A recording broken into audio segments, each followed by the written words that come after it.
I'm a flight attendant, and during a flight, I kissed the pilot. I thought it was nothing, but someone recorded it and posted it online. Now my husband and my kids know everything. Just like that in my own house, with the walls smelling of turkey and shame, with Gabriel trembling with contained rage and Esteban laughing, as if he were in a bar with his friends, and my kids coming down the stairs in their pajamas because of the commotion. The scene was so perfect it almost made me laugh, because finally something real was happening. I just wanted a little excitement, a little bit of life in the midst of so much dead routine. And now I have to tell the disaster from the beginning, so you'll understand why this isn't as simple as I kissed the pilot. Gabriel, my husband, was always proper, predictable, one of those men who believe stability is a virtue and not a prison. We met when I had just joined the airline, and he worked for a company whose name I don't even remember because it was one of those that sound like Excel and reheated coffee. He pursued me with that "I'll take care of you" energy, which at first seems romantic and then becomes supervision. We went from date to date as if following a manual: quiet restaurant, quiet conversation, quiet kiss, everything so measured it even made me feel secure. I told him I loved to travel, he told me he loved family, and in my head that translated to we were going to be a team, not a sentence. I didn't marry a villain, I married a man who believes love is shown by paying bills and washing dishes. When our children were born, life became a schedule on legs. Everything was chores, uniforms, meetings, schedules, and I, who literally live in the air, started to feel like I was landing in a museum when I came home. Gabriel isn't a bad person, but his idea of a special night was ordering pizza and watching a series we'd already seen. I'd come back from a flight with my head full of noise, people, lights, and he'd receive me as if I were a suitcase that needed to be stored away so it wouldn't be in the way. He'd ask if I had eaten, if I had slept, if I had put on my cream, as if I were a plant. Sometimes he'd hug me, and I felt it was a transactional hug, a signature on a paper, and I thought nobody understands what it's like to live with adrenaline and then return to a couch that swallows you. On the planes, on the other hand, I was someone. Not mom, not wife, but Monica, the one who solves problems, the one who smiles even when she's tired inside. The one who handles difficult passengers with a look. My uniform, my makeup, my posture, all of that is a character who feels more real than the woman folding clothes at home. And in that world, people look at you, they talk to you, they provoke you, they recognize a power in you that no one notices at home because you're just part of the furniture. I know that sounds awful, but it's true. Outside I shine, inside I turn off. And when you turn off for too long, you start looking for matches anywhere. Esteban the pilot was a match with wings. I'm not going to say he was a Greek god because that's a cliche, but he did have that confidence of a man who knows everyone is looking at him and who moreover enjoys it. He was one of those who walk through the cabin as if the aisle were a red carpet, with that easy smile that makes you feel like you've been chosen. From the first flight we shared, he spoke to me differently, not with the typical formality of "good job, miss," but as if I were an accomplice. He'd make comments in my ear, wink at me when I passed, and every time I returned to my crew seat my heart beat a little faster. Not for love, don't give me that, but for that spark that reminds you you're still alive. And of course I knew flirting was dangerous, but I also knew it was delicious. Esteban didn't ask about the kids' homework or the price of rice. Esteban asked if I liked adrenaline, if I was the type to jump without a parachute. He told me that in this life there are only two types of people, those who dare and those who regret in silence. And I, who have been swallowing routine for years, wanted to be the first type. In that game, I wasn't unfaithful yet. I was a woman coming back to life. Gabriel would never understand that because Gabriel believes existing is paying the electricity bill and not dying in the attempt. The kiss happened like inevitable things happen quickly near a door, with that feeling of "this shouldn't be" mixed with "this should have happened years ago." It was during a flight, at a moment when exhaustion and excitement loosen your judgment. And yes, I kissed Esteban. It wasn't a tender kiss, it was a cheap movie kiss, one of those that feel like a challenge to the world. I thought it would stay in the air, in the airplane's bubble, like a prank no one would know about. It even seemed funny to me because in the end nobody dies from a kiss, right? Life is short, marriage is long, and I was just balancing the scales. Then came the best part, the most absurd, the most modern. Someone recorded it. A gossip, a passenger, a cell phone that had nothing better to do than stick its camera where it wasn't wanted. When the video appeared on the internet, I didn't feel fear, I felt a rush. It was as if my life suddenly had a soundtrack, as if I were finally the protagonist of something more than a routine. Esteban laughed, as if it were free publicity, and I looked at him thinking that maybe the universe was giving me chaos wrapped in a 20-second clip. The video didn't scare me, the impact excited me. Because people don't understand this. Sometimes a scandal feels like fresh air. Gabriel saw it, and that's when the air became heavy. He showed it to me with trembling hands, with that contained rage that isn't explosive, but comes from someone who is breaking inside, but still wants to appear dignified. He didn't shout at first. He asked for explanations as if I owed him a report, and that made me even angrier because even in the most explosive moment, he wanted to maintain his posture as a proper man. I saw his eyes looking for a way out, something that would allow him to keep believing his family was solid. And then the idea came to me, that wonderful, evil, brilliant idea to stretch reality until I saw where it broke. I told him it wasn't what it seemed, that it was a rehearsal, that Esteban wanted to be an actor, and I was helping him practice a scene. Yes, a ridiculous lie, but the ridiculous has a special power. It confuses, it disorients, it forces the other person to decide whether to cling to logic or the desire to believe. Gabriel froze because a part of him knew it was absurd, but another part desperately wanted it to be true. I could see his mind fighting with itself, as if I had placed a mirror in front of him and said, choose humiliation or fantasy. And that's when I felt I had control of the scene. To top it off, to test how far his need to believe me, when I told him the best thing was to talk about it face to face, for Esteban to come to dinner at our house that very night, like adults, like civilized people, to clear everything up. I said it with an almost elegant serenity, as if I were organizing a family gathering and not a fire. Gabriel hesitated, of course, but he accepted, because hope makes the proudest man foolish. And inside I was thrilled, because I didn't want peace, I wanted a show. I wanted to see the two men in front of me measuring their strength, looking at each other like animals in a zoo where I was the only important visitor. That afternoon, I prepared the house with an energy I hadn't had in years. It wasn't for the family, it was for the performance. I set a beautiful table, took out the dinnerware we only use at Christmas, prepared the turkey as if it were a ritual, and I dressed up more than necessary for a simple dinner. Gabriel looked at me strangely, as if he didn't know if he was in front of his wife or a stranger with the same face. I watched him walk through the living room, serious, rehearsing phrases in his head, trying to maintain his dignity, and it made me want to laugh, because he was so naive. He believed that night he'd regain control of his life. I knew that night he was going to lose it. When Esteban agreed to come, I felt like the universe was applauding me.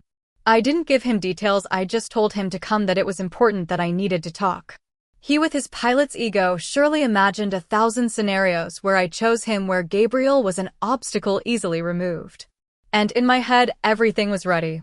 The video, the lie about acting, the dinner, the inevitable clash. I wasn't thinking about my children or the future or any of those things Gabriel always hammers me with. I was thinking about the present, the drama, that delicious feeling of being at the center of the world. And so, with the turkey in the oven and my husband believing my lie like someone clinging to a raft, the night that would turn my house into a stage began. Comments on the main story. Anonymous user 1 says, so you get recorded kissing the pilot, and instead of being scared you get a rush, and on top of that you invent the story about rehearsing an acting scene to see how much your husband can take. Where on the planet is that normal? The sickest part is that you still get all dressed up and take out the Christmas china as if it were a gala, not a confession of infidelity, in your living room. You didn't want to clarify anything. You wanted to humiliate Gabriel and feel like a queen because 2 guys are looking at you. And don't give me that stuff about routine, because routine didn't force you to kiss Esteban. That was your ego looking for applause. OP's response.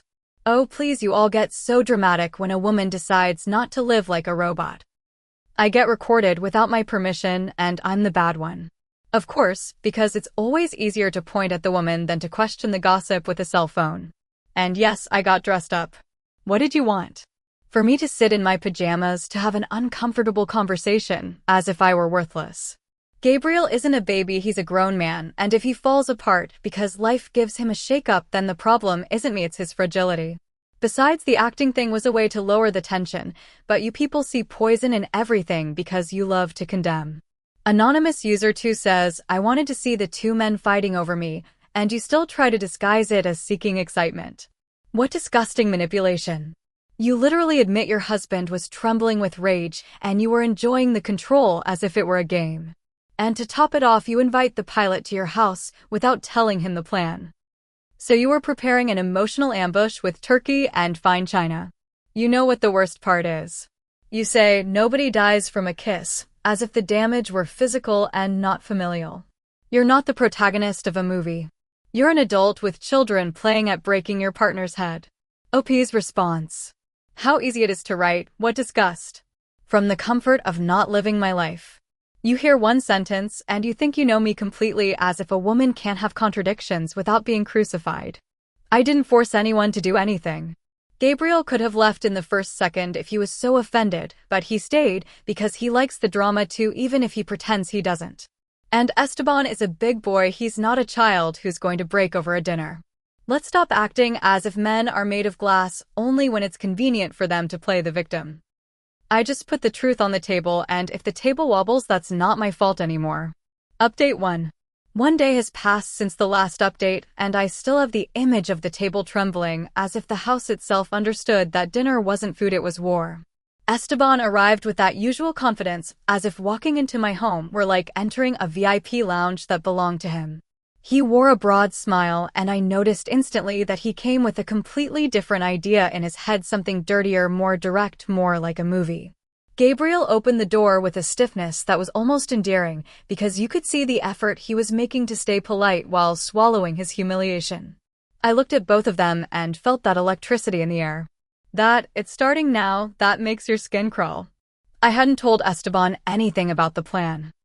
Of course, because if I told him he was coming to clear something up with my husband, he would go into hero mode or coward mode, and I needed his ego unleashed.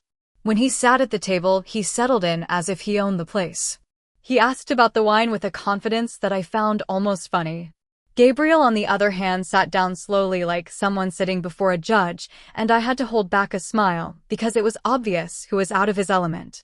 I tried to start the dinner normally with that functional family tone that nobody believes, but the silence between them was louder than any conversation. Esteban looked at me with that secret complicity, and Gabriel noticed, and that was already dynamite. Gabriel started talking timidly as if the words were heavy. He said there was a misunderstanding, that a video was circulating on the internet, that I had explained the acting thing to him, and that he wanted to confirm it with Esteban. Just like that, calmly between bites of turkey.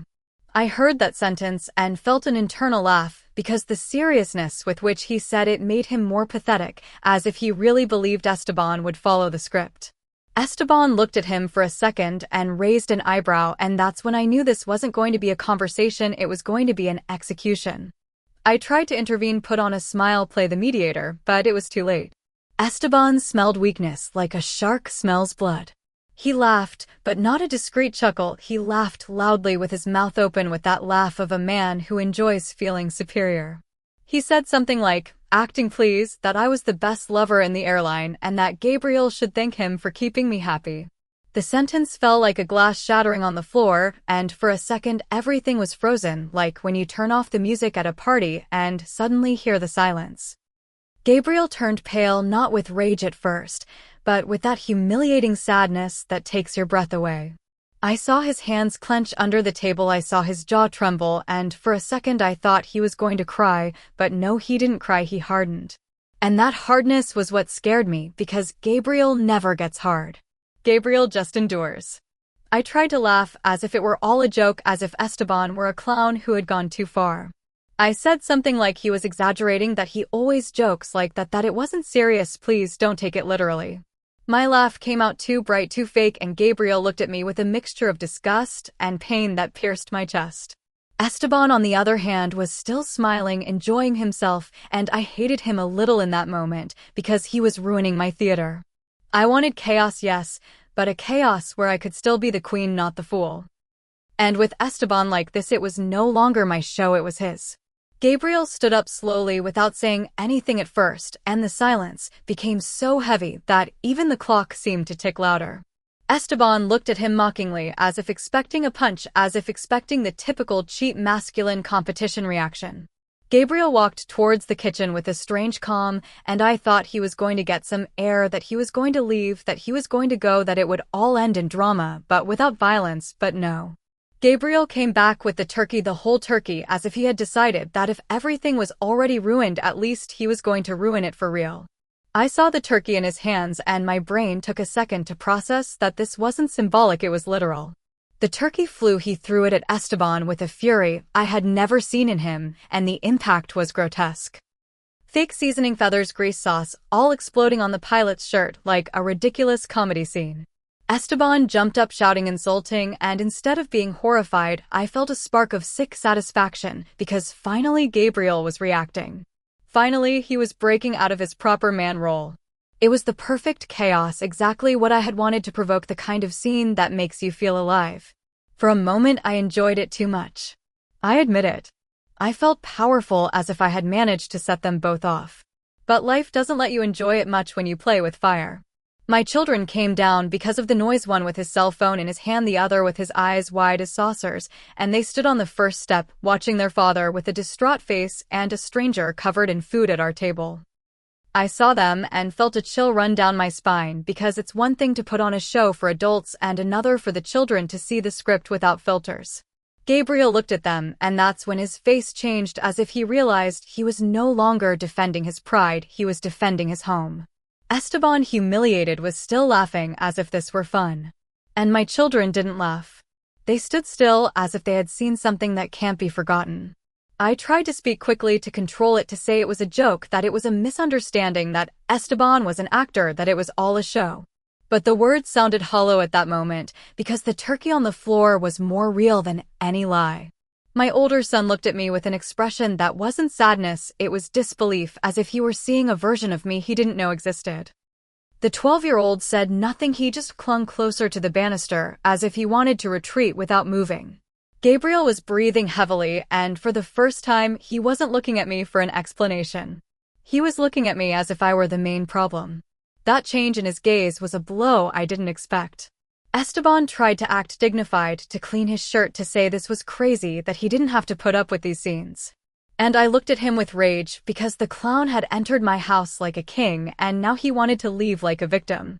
I told him to leave, that he had done enough, that this wasn't a bar.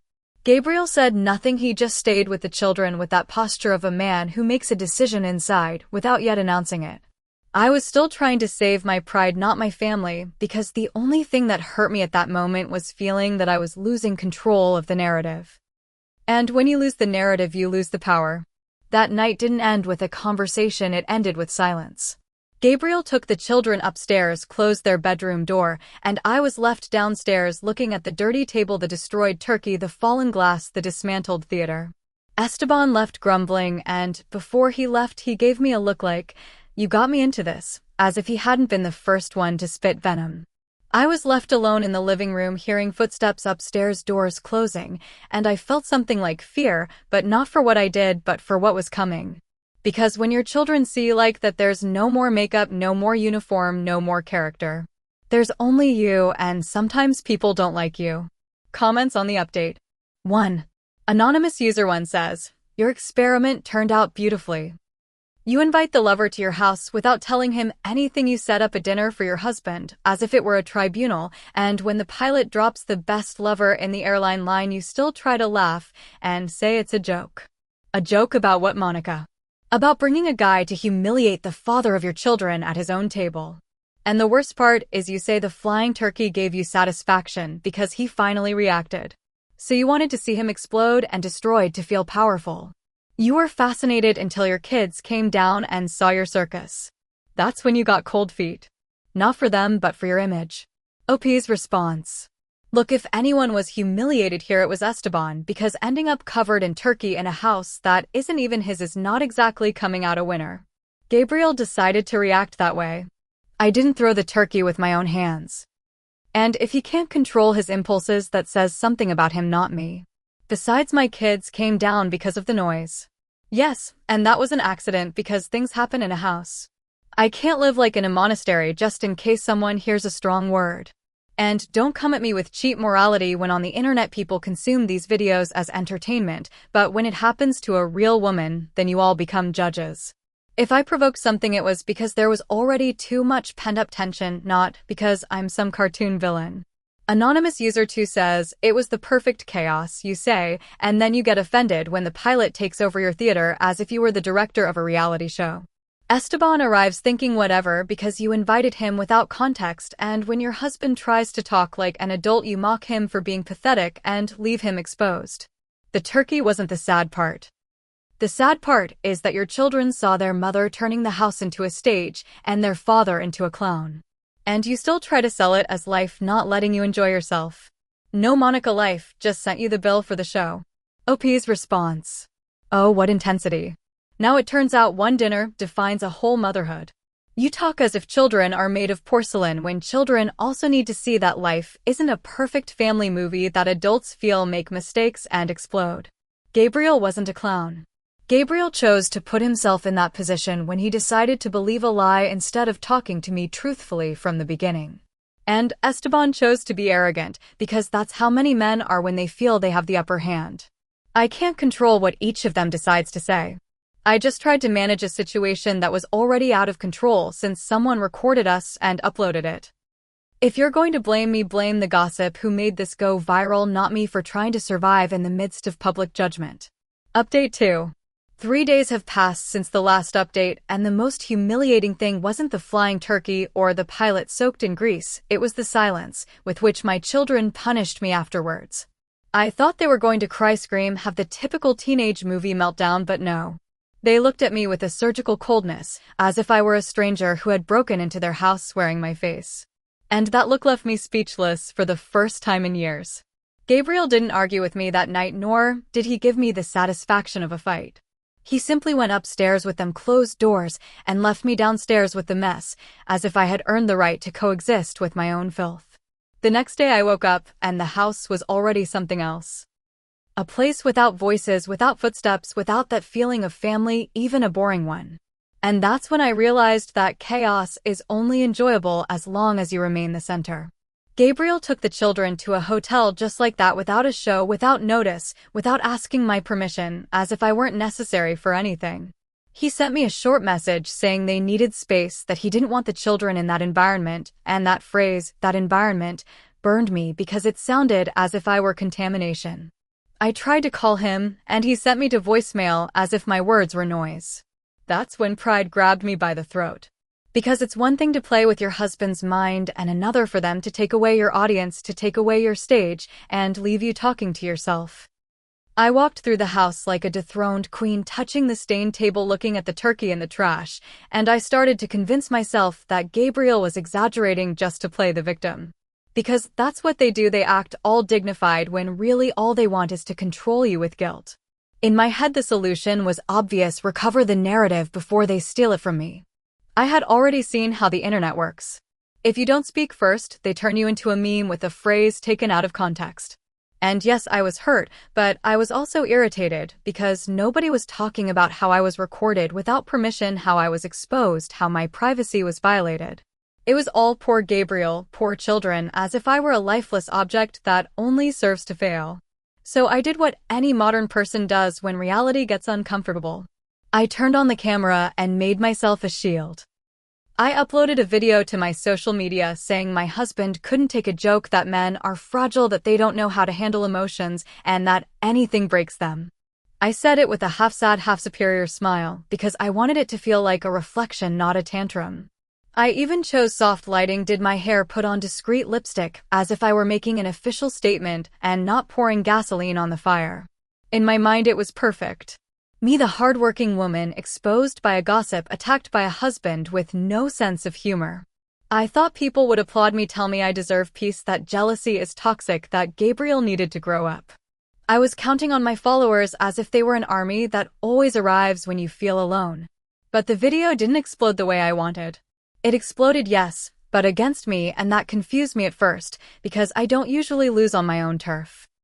The comments started soft, asking about my kids, criticizing me for making content out of something so private, and I ignored them because there are always moralists. Then the direct insults started, calling me selfish, irresponsible, saying I had brought a lover to my house, and that's when I felt that hot anger you get when people dare to speak as if they'd been in your kitchen. I replied to some comments with sarcasm with that "you don't understand my life" tone because I still believed I could turn the game around with charisma. I told myself it was a temporary wave of hate, that everything passes on the internet, and then what I didn't expect happened, because it's one thing for a stranger to insult you and another for your own blood to expose you. My children commented not from fake accounts, not with hints from their own accounts, with their names, with that coldness they had already used with me on the stairs. The older one wrote something simple, devastating, without insults, without drama, as if he were delivering a report. "Mom brought her lover to dinner, she should stop lying." The 12-year-old didn't write as much, but he liked those comments, and that gesture, that small like, was like a seal of condemnation. I stared at the screen as if I didn't understand the language, because my brain refused to accept that my children were publicly canceling me. I had an attack of indignation. Why? How dare they? I gave birth to them, I raised them, I've broken my back working, and now they think they're judges because they heard a sentence and saw a turkey fly. I wanted to convince myself it was Gabriel's influence, that he was manipulating them, that he had told them what to write, because it was more bearable to think they were puppets than to accept they had their own judgment. I tried to call the older one and he blocked me. I tried to write to the younger one and he didn't even leave me on read, because he either blocked me too or they took his phone away. I don't know. And that uncertainty made me boil. I felt betrayed, but not like a sad victim, but like someone whose control of the game had been stolen. The video filled up with people sharing it with my son's phrase, as if it were the great truth of the universe. Suddenly, it was no longer the story of the kiss with the pilot, it was the story of the mom who brought her lover to humiliate the dad in front of the kids, and then played the victim. I watched them upload screenshots, make threads, analyze my face, my tone, my gestures. And I just thought, nobody has the right to dissect you like that. People love to turn a real person into entertainment, and the worst part is I was giving them material myself because I couldn't stay quiet. Every time I tried to clarify something, I made it worse, because any nuance is an excuse once they've stamped you as the villain. As if that weren't enough, the whisper started at work. They didn't fire me immediately because airlines love a clean image and a scandal isn't good for them, but it was noticeable that I was that one. Colleagues who used to greet me warmly started looking at me as if I were contagious, as if my drama could rub off on them. Supervisors called me in to talk with that fake tone of concern, telling me to be careful with what I post, because it affects the company's reputation. And that gave me a bitter internal laugh, because of course when I'm serving smiles in the cabin I'm part of the brand. But when I have a real life, I'm a risk. I started to feel cornered on all sides, by Gabriel, by my children, by the internet, by the company, as if the entire universe had conspired to point at me. I tried to justify myself with the idea that this was a witch hunt, that if a man had kissed a colleague they would have called him a legend, but since it's me, I'm the bad mother. I repeated that to myself so many times I almost believed it, because the mind does whatever it can to avoid breaking. But the truth is, the loneliness in the house was eating me alive, and not a romantic loneliness, but the kind where even the sound of the refrigerator gives you anxiety. I'd wake up and my first reflex was to check my phone to see if Gabriel had written, if one of my sons had unblocked me, and there was nothing. And that nothing was worse than any insult, because an insult at least acknowledges you, but silence erases you. On the third day, Gabriel sent me a longer message, not to insult me but to set boundaries. He told me the children didn't want to see me for now, that they were in shock that my video on social media had destroyed them because their classmates shared it, and that they needed stability, not my content. He read my life as if it were an administrative problem, and that provoked immense rage in me, because I wanted him to break, for him to suffer, for him to seek me out. Instead, he was making decisions without me, as if I no longer counted. I replied harshly, telling him he was manipulating them, that he was turning me into the villain to come out as the hero. And he didn't reply. His silence was a wall. That night, on an impulse, I deleted the video, but it was too late. On the internet, nothing is ever deleted, it's just recycled. There were screenshots, re-uploads, people making compilations, and my attempt at control was interpreted as an admission of guilt. I wanted to upload another video explaining, crying, saying I'm human, that I made a mistake, but I stopped myself because I realized they would twist anything I did. So I did the only thing left to me: look at the empty house and feel that for the first time the chaos wasn't exciting me, it was swallowing me. And just when I thought it couldn't get any worse, I saw a new notification tag a profile of Esteban with a public story, and my stomach tightened because his ego wasn't going to stay quiet. Esteban posted something implying I was intense and that he was just having fun, as if this whole thing was an anecdote for him. People applauded him, laughed, called him a king, and my chest burned with fury because I had set the stage and now he was using my downfall as a joke. I felt the urge to expose him, to say things, to release evidence, but I held back because I know that would be another bomb that would explode in my face. Still, I went to sleep with a new feeling, a different threat.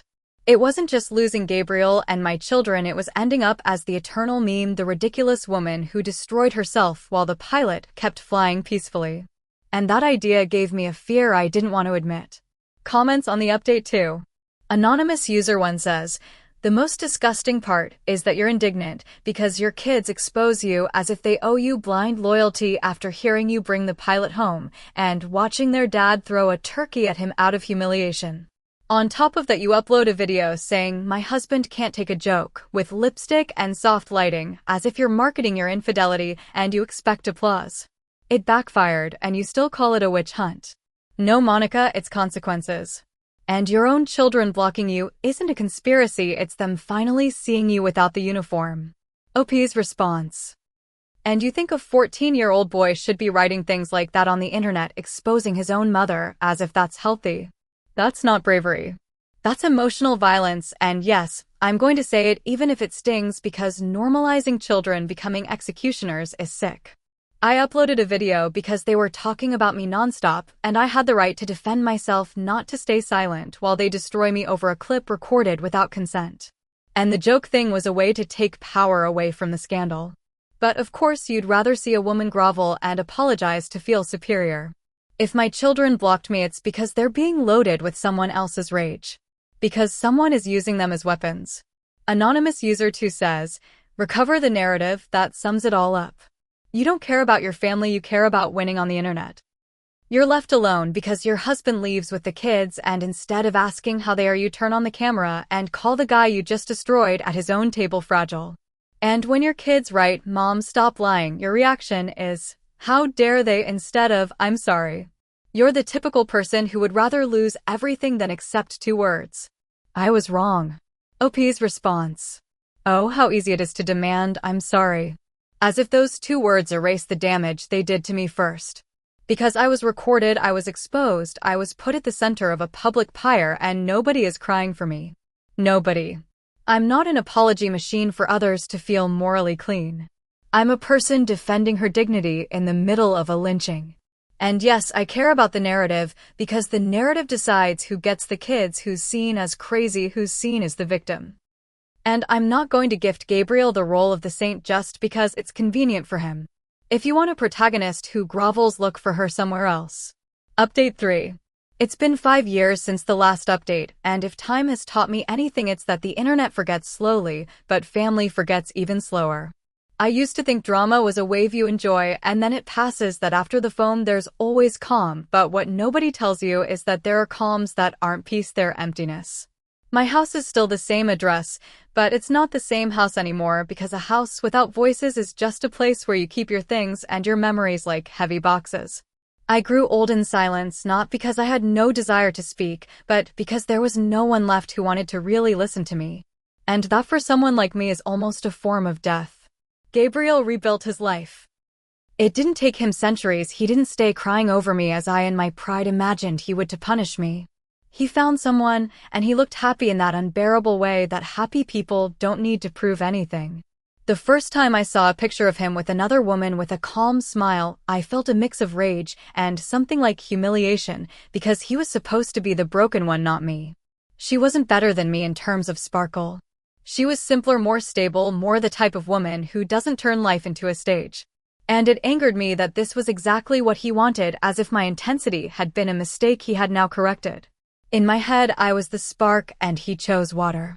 My children grew up without me as their protagonist. It's not that I disappeared suddenly, it's worse. I became a secondary character in their story, an awkward figure who shows up on mandatory dates. There were birthdays where they invited me out of obligation and greeted me like you greet a distant aunt, with distance and politeness. There were Christmases where I sat in a corner and listened to conversations as if I were watching television, unable to intervene without the awkwardness being noticeable. I tried to get closer several times with gifts, with messages, with "how are yous," but I always felt like I was talking to a polite wall. They didn't yell at me, they didn't insult me, and that was the worst part, because hate at least acknowledges you, but indifference puts you in a place where you no longer matter. The graduation was the clearest blow, the most symbolic, the one that left me with no excuses. They invited me, yes, because socially it would have looked bad not to invite their mother, but they seated me in the last row, far from Gabriel and his new family, far from the photos, far from the hugs. I watched my son in his cap and gown, his serious face trying to be an adult, and next to him Gabriel with that woman smiling proudly as if she had been there through all the difficult nights, as if she had carried what I carried when they were little. It's not that I wanted to take their moment away, but it hurt to see how the role of family no longer belonged to me, as if it had been transferred to someone else with a silent transaction. When the ceremony ended, my children gave me a quick hug, one of those you give for protocol, and they went to take pictures with the people who mattered. I was left with the folded program in my hand, pretending to be busy, so no one would see I was left alone. And the thing with Esteban, the famous adrenaline trophy, was the biggest irony. He left me within a week, literally as if I were an airplane snack that you eat quickly and throw away the wrapper. He left with a first-class passenger because, of course, Esteban doesn't look for love, he looks for a mirror, someone who will adore him without asking for anything. When I found out, it wasn't romantic sadness, it was strategic humiliation, because I had burned down my house for a man who wouldn't even stay to watch the fire. And that reality hit my ego like a slap, because I realized my adrenaline was an illusion controlled by him, not by me. I wanted chaos on my terms, but he just wanted fun at anyone's expense. Over time, I tried to return to social media as if nothing had happened, because a part of me resists accepting that they turned me off. I'd post stories, make videos telling anecdotes, using humor, using hints, trying to recover that feeling that my life is interesting to someone. But the algorithm is cruel once it has used you and thrown you away. One day you're trending, the next you're invisible. My videos started getting few comments, few likes, and not because I wasn't trying, but because people get tired of the same person shouting into the void. I tried to reinvent myself. I tried to make content about personal growth, about being a strong woman, about rebirth, and I felt fake even to myself. Because if there's one thing that characterizes me, it's that I don't know how to live in silence. And that phase required silence. There were nights I'd sit on the couch with my phone in my hand, refreshing the screen as if the world owed me a notification. And when nothing came, I would invent stories just to have something to tell, to feel that my life still had a plot. I started exaggerating things, putting dramatic titles, hinting at romances that didn't exist, talking about my process, as if someone were following it. No one was following anything. The house remained just as still, the clock just as insistent, and the silence became a physical enemy, almost a presence. I used to be terrified of routine, now I was terrified of absolute stillness, because stillness forces you to listen to yourself. Sometimes at airports I'd see families, mothers with children, fathers carrying backpacks, and I'd feel a strange pang in my chest. It wasn't guilt. Don't get me wrong. I'm not one of those who sits around self-flagellating as if that fixes anything. It was more a feeling of something was stolen from me, as if life had taken away a movie I deserved to star in. I'd tell myself that Gabriel was never for me, that my children grew up influenced by his version, that the world was unfair to me. And yet deep down there was a little voice that bothered me because I couldn't shut it up. The little voice that reminded me that I lit the first match. The relationship with my children became a calendar formality. We spoke as much as necessary, politely, distantly, as if we were all acting in a play where the word "mom" no longer has any warmth. When I tried to get truly close, I was met with clear boundaries. They didn't want to talk about the past, they didn't want to argue, they didn't want to see me cry or justify myself. They wanted stability, and I wasn't stability. I was the memory of a scandal that marked them in middle school and turned them into gossip fodder. I watched them become adults, and I realized I didn't have access to their private selves, to their fears, their plans, their romances, because I was no longer their refuge. And that fact, that simple fact, is what hurts the most even when I act tough. The cruelest thing is that Gabriel doesn't hate me, and that sounds nice, but it's not. He treats me politely with distance, like someone treats a person who was once important but no longer is. At some family gatherings, he has even helped me with small things like moving a chair. And that kindness makes me want to scream because it reminds me of what it was like to have a life with someone who stayed. His happiness is offensive to me not because I want to see him miserable, but because it shows me that the world went on without me as the protagonist. He found a calm that I don't know how to maintain, and I got stuck in the need to feel something strong even if it destroys me. That's the irony. I sought excitement by breaking my home, and now I have all the calm in the world in an empty house. Today, 5 years later, if you ask me what truly terrifies me, it's not being called unfaithful, it's not being pointed at, it's not being reminded of the video. What terrifies me is the silence, that absence of noise that gets into your bones when no one argues with you anymore, when no one complains to you anymore, because you no longer matter to them. Sometimes I wake up in the middle of the night and hear nothing, and I feel like doing something impulsive just to break it, to remember that I can still provoke a reaction in someone, but there's no one left to provoke, and that is a threat bigger than any public cancellation, because chaos needs an audience, and I was left without an audience. Comments on the update 3. Anonymous user 1 says, "How poetic your punishment turned out to be. You created a circus for adrenaline, humiliated your husband with a pilot at the table, got cancelled for being a liar, and 5 years later you're still talking, as if life stole something from you. Nothing was stolen from you. You gave it away for a kiss and to feel like a protagonist. The most pathetic thing isn't that Gabriel is happy with someone else, it's that you're still offended that your kids seated you in the last row, as if respect is automatic just for giving birth to them. The silence you say terrifies you is just the consequence of no one wanting to be your audience anymore." OP's response. Oh sure, how easy to come and celebrate someone else's pain as if it were a morality tale. You all love to see a woman pay because it gives you a sense of justice you don't have in your own lives, and that's why you enjoy it so much. I didn't ask to be recorded, I didn't ask for the internet to turn my life into a circus. And yet everyone acted as if they had the right to decide my sentence. My children invited me because I'm their mother, not because I earned it, according to your imaginary tribunal. And if they sat me in the back, that speaks to the emotional manipulation they've carried, not my worth. The silence terrifies me because I'm human, not because I'm guilty of existing with intensity, but you people confuse intensity with a crime because a woman who doesn't stay quiet makes you uncomfortable. Anonymous user 2 says, "Still hasn't learned. You say, it's not guilt. You say, they stole from me. You say, they manipulated me. And you never say I chose. Gabriel treats you with politeness, and you hate him for being at peace. Your children grew up, and you see them as if they owe you warmth, even though you gave them a traumatic spectacle. And inventing stories to get comments on social media is a whole other level of sad, as if you can't live without attention. The real ending isn't that you're alone, it's that you're alone, and you still believe you're a victim of the universe." OP's response. I chose many things, yes, but I also chose to survive in a world that forgives the same thing in others, but turned it into a permanent brand for me.